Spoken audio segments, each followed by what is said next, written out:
Kodachadri trekking ಬಂದಿದ್ದ ನಿರ್ಮಾಪಕ ಭಾಮ ಹರೀಶ್ ಪುತ್ರ ಉಲ್ಲಾಸ್ ಗೌಡ ಹೃದಯಾಘಾತದಿಂದ ಸಾವನ್ನಪ್ಪಿದ್ದಾರೆ. 29 ವರ್ಷದ ಉಲ್ಲಾಸ್ ಗೌಡರಿಗೆ ಇತ್ತೀಚೆಗಷ್ಟೇ ನಿಶ್ಚಿತಾರ್ಥವಾಗಿತ್ತು.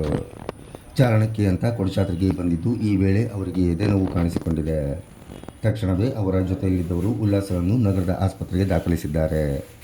ಹೆಚ್ಚಿನ ಚಿಕಿತ್ಸೆಗೆಂದು ಹೊಸನಗರ ತಾಲೂಕು ಆಸ್ಪತ್ರೆಗೆ ಶಿಫ್ಟ್ ಮಾಡುವಾಗ ಮಾರ್ಗ ಮಧ್ಯೆ ಉಲ್ಲಾಸ್ ಸಾವನ್ನಪ್ಪಿದ್ದಾರೆ ಎಂದು ತಿಳಿದುಬಂದಿದೆ.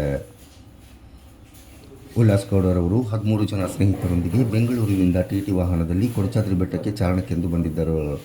ಕೊಡಚಾದ್ರಿ ಬೆಟ್ಟದ ಸರ್ವಜ್ಞ ಪೀಠದವರೆಗೂ ಟ್ರೆಕ್ಕಿಂಗ್ ಮಾಡಿದ ಅವರು ವಾಪಸ್ ಕೆಳಗಿಳಿಯುವಾಗ ದೇವಸ್ಥಾನದ ಬಳಿ ಉಲ್ಲಾಸ್ಗೆ ಎದೆನೋವು ಕಾಣಿಸಿಕೊಂಡಿದೆ. ಅಲ್ಲೇ ಕುಸಿದು ಬಿದ್ದ ಉಲ್ಲಾಸ್ರನ್ನು ಸ್ನೇಹಿತರು ಕೆಳಗೆ ಕರೆತಂದು ಆಸ್ಪತ್ರೆಗೆ ದಾಖಲಿಸಿದ್ದಾರೆ.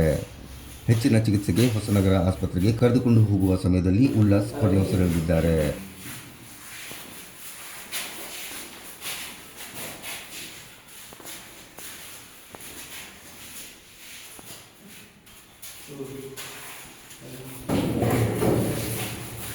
ಹಿಂಗೆ ಅದು ಬರುತ್ತೆ ಕಟ್ಟೆ ಹಂಗೆ